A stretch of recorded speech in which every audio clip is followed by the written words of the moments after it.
back to a moment where you missed an opportunity to show empathy. Perhaps you saw a friend having a bad day and you didn't do anything about it. You kind of talked over it. You dismissed it, if you will. You didn't mean to. Or maybe a colleague of yours was struggling and you kept them on point with whatever project was that you were working on. Either way, after those moments, we're oftentimes left with just a real subtle form of regret, or maybe it's that sense of, I should have done something, but I didn't. Welcome back to the Rethink podcast. When you tune into Rethink, you found a place where we pause, reflect, and explore new ways of thinking about leadership, connection, and growth. I'm Dr. David Zierk, and I'm your host. I'm excited to get you thinking and rethinking about relationships and turning conflict into connection. This podcast is about stepping back from the fast pace of the modern world and asking, what if there's a better way to connect and be stronger together? Whether you're a seasoned leader or someone navigating personal growth or a little bit of both, we're here to explore strategies to help you rethink your approach and create stronger connections with your team, your loved ones, and even yourself. That's why rethinking is defined as thinking with connection in mind.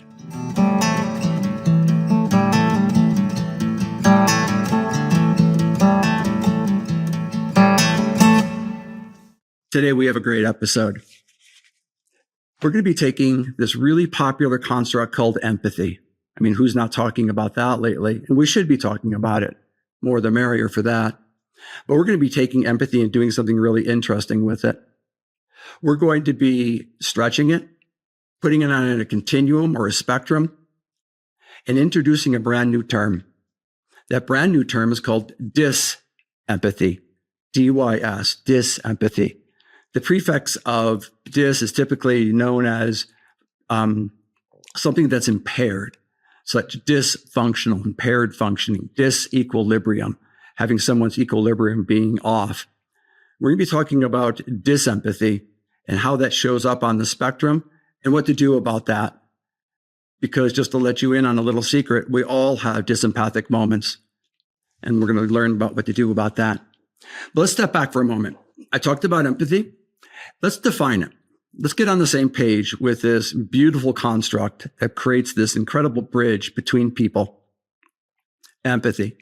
I look at empathy as a person's ability to understand and also sense what another person's experiencing in real time when it really matters.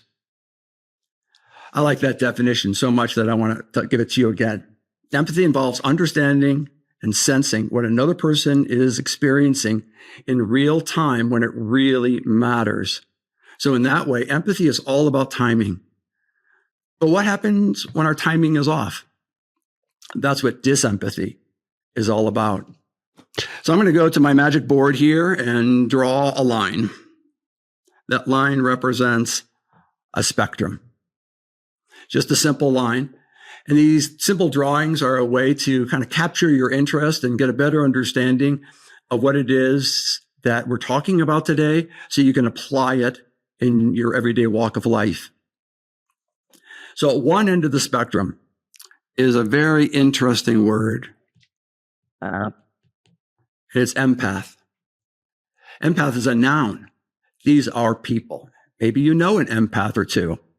And when, in fact, when you begin looking at how many empaths there are on planet Earth, the rough number is about 1% to 2%. 1% to 2% of 8 billion people is still a pretty big number.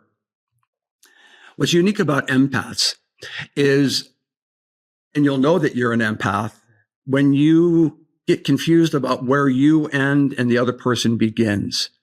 If anyone calls you or refers to you as kind of being an emotional sponge, or you feel the feelings of other people a little bit more than you feel your own, and you feel sometimes emotionally overloaded, you probably qualify as an empath. There's certainly a blessing and a burden associated with that gift, feeling what other people are feeling, but it can be very, very problematic. there's an empath, 1 to 2% of us. Now, if we just nudge the spectrum just a little bit, we move towards what's called empathy. Believe it or not, that says empathy. Actually, I can do better than that. Let's try it this way. Empathy. I can do marginally better than that. There's empathy. Now, empathy is something that is needed in real time when it really matters. And when you experience it and deliver it and you share empathy with another person, you show it, magic happens in relationships. You'll know that you're empathetic as opposed to an empath when you can understand and sense what another person is feeling without internalizing it, where you connect with the other individual, but you still maintain a healthy boundary. You can still distinguish yourself from the other person, even though there's an empathic bridge that connects the two of you. And that bridge is what makes relationships so deeply meaningful. Because when another person experiences your empathy, they say to themselves, you get me and I matter. And that type of grounding, that foundation that you just provided to that individual is priceless. So that's empathy. We've talked about empaths. People who are emotional sponges tend to be a little more, get emotionally overloaded. We talked about the capacity for empathy, sensing what another person is doing, thinking about it, and then showing it in real time when it really matters. We're going to move in the direction of challenging. And this is where dysempathy shows up. Dysempathy has to do with those missed opportunities when another person is feeling something and it's somewhat obvious and you don't act on it. You don't step into it. It's a missed opportunity for connection, obviously. And here's the thought process on dysempathic moments. It happens to all of us. But the message I really want to send is that it's never too late to repair. It's never too late. For instance, let's say you're at work and you're the boss and you oversee a group of people, and one person in particular, you know they're struggling, but you don't do anything about that. And then you go on lunch break and you come back and you begin thinking about that. You can't quite let it go. It's just lingering. It's okay to step back in, go up to the person and saying, you know what? I was in such a rush today. I don't know what I was thinking. I saw you struggling. And then I went to lunch and I thought, oh my gosh, what's wrong with me? What's going on? And how can I help you? Now you just step back into it. What you did there is you acknowledged what was going on inside of you and you acted on it in an empathetic way. So you took this moment of dysempathy, became aware of it, acknowledged it, and acted on it. So it's never too late to reconnect. It's never too late to activate empathy and reach out and use this magical fuel that connects people. Let's spend a little bit more time with dysempathy because it's an amazing phenomenon that happens to all of us. Sometimes it happens to others more often. Perhaps you've heard the term Neuro-Atypical. These are individuals who have brain development that disallows them from understanding in real-time social cues. They just seem a little bit awkward. There's a whole bunch of Neuro-Atypicals out there. They fall under different names. Even people who are extremely shy can be identified as being Neuro-Atypical. These are the people who may know what's going on or may not they may not know what's going on, But either way, they don't step into it. It might seem that such individuals who are having these dysempathic moments don't care. But it's either that they can't access it within themselves or they don't know how to act on it. Oftentimes, not acting on a moment of empathy has to do with a person's insecurity about their social skills. Thinking, well, I know something's going on, but I don't want to be clumsy or klutzy or step on their feelings and make them feel bad so that we do nothing. And doing nothing sometimes is completely appropriate. But other times, those opportunities are signals to step in and to do something, to take that dysempathic moment and turn it into an empathic joining, that connection. If you find yourself having more dysempathic moments than perhaps other people, you might find that emotional exchanges are draining. So pick a number. Maybe it's 1 out of 5. 1 out of 5 times you say to yourself, I'm going to step into this and correct it. I'm going to do something about it. Because to go back to my drawing here, we go from dysempathy over to empathy. And what you've done is you demonstrated a deep level of caring and understanding and wherewithal about what the other person is going through. You've created a connection. And by doing so, you've demonstrated relationship intelligence. Perhaps that conflict is only within you. I don't know what to do. I don't know when to do it. I don't know what to say. I don't know how to say it. That conflict may be very internal, but it's okay to step in and say, hey, I see something's going on. How can I help? And sometimes just that small phraseology is all that's needed to go from that dysempathic moment that's inside of you to that empathic connection that happens between you. There's one more topic on this empathy spectrum that I want to create. And it's off on the right-hand side, as far away from an empath as you can get. And it's a person who's apathetic. Apathy. Now, sometimes I think the struggles in the world, the messaging in the world, the convoluted energy that's in the room, in the world, is moving us all towards apathy, not caring. There's so much to care about. There's too much to choose from.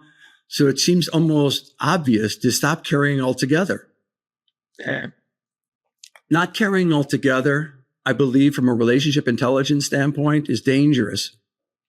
Not only do we not care, but we then begin to send the signal to another individual that they don't care. They don't matter. They don't matter. So you have to understand, apathy can be extremely destructive. And it isn't just about you. It's about the messaging that you send to other people.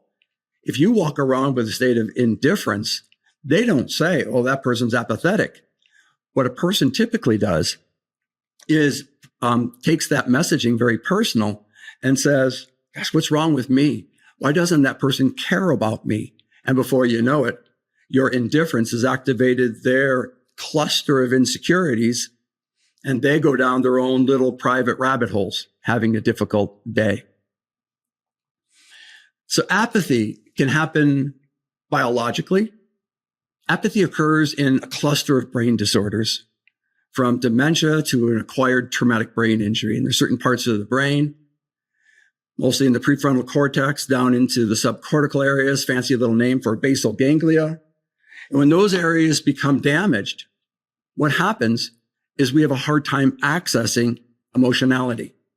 We have a hard time perceiving and understanding and sensing what another person is feeling. And so it kind of disconnects our ability to connect to other people. That's through an acquired brain disorder of some kind. But like I also told you, it can also be biographical. If you're going through the kind of the wear and tear, the ups and downs of life, and it's bringing you down more than it's bringing you up, it's probably time to take a break. It's probably time to do some perspective taking.